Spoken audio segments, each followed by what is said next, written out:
So, welcome everyone to Visigothic, and this is our group lesson. We are just going to do a sort of very brief 5-minute historical presentation about the context of the Gothic language, and then we will dive right into the first lesson from the workbook, which is put together by the creator of our Gutawake Discord, Achso, so shout out to him. And this is, by the way, the Gothic language flag that you all can use. It's copyright free, it's a part of the community, etc. You've got the little eagle, which in Gothic is called an ara.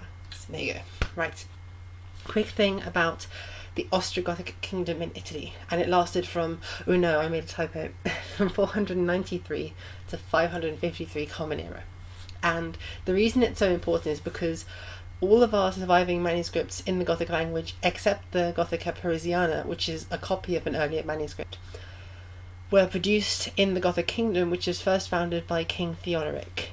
And you can see on that map on the left the migration patterns of Goths into Italy and Spain respectively. This is a treatise of King Theoderic.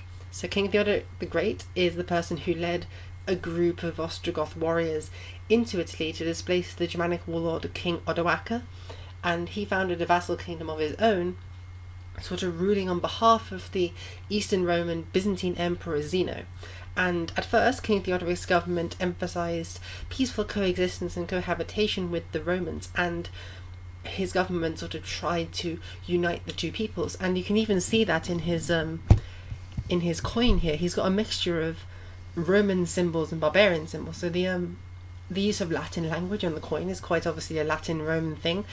His uniform looks like the dress of Roman generals. He's got the military cloak around him, but he's got some barbarian things. He's got like this long flowy hair, and he's got this very classic barbarian moustache, even though he's holding a symbol of, I believe, unity, which is sort of a Roman symbol. So you've got a real fusion of cultures in the Ostrogothic kingdom under King Theodoric's government. Now, these two are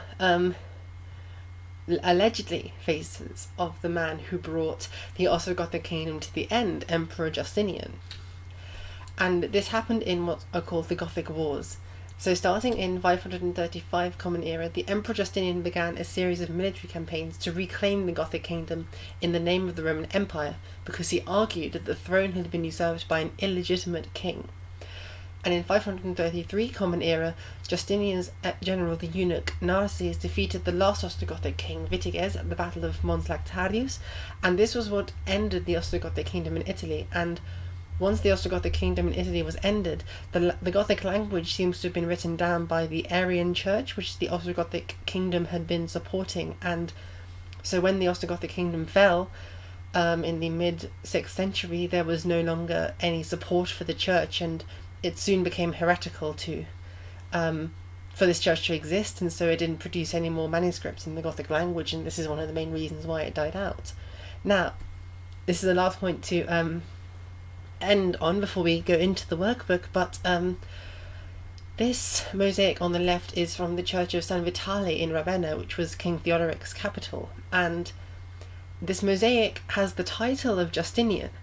But if we go back and we look at this image on the right, which we know for a fact is of Justinian, and it looks much more like how Justinian depicts himself in his own coins, we can see that these two images don't look very much alike. But in my opinion, what this, especially in terms of how the eyes look, what this mosaic looks quite a lot like is the tremis of King Theodoric. In fact, even the sort of way that the cloak is done, in my opinion, looks quite similar to how it is on the tremis. So what some historians think is that this name at the top, Justinian, was actually originally King Theodoric, and somebody, when Emperor Justinian conquered Italy, has removed Theodoric's name and written Justinian's name over the top of it to erase the memory of the Ostrogothic kingdom from Italy, a memory which we are now celebrating in a way by learning the language that King Theodoric referred to as our language, which was spoken by his army and in the military camps of his kingdom. So, with having had that short introduction, let us now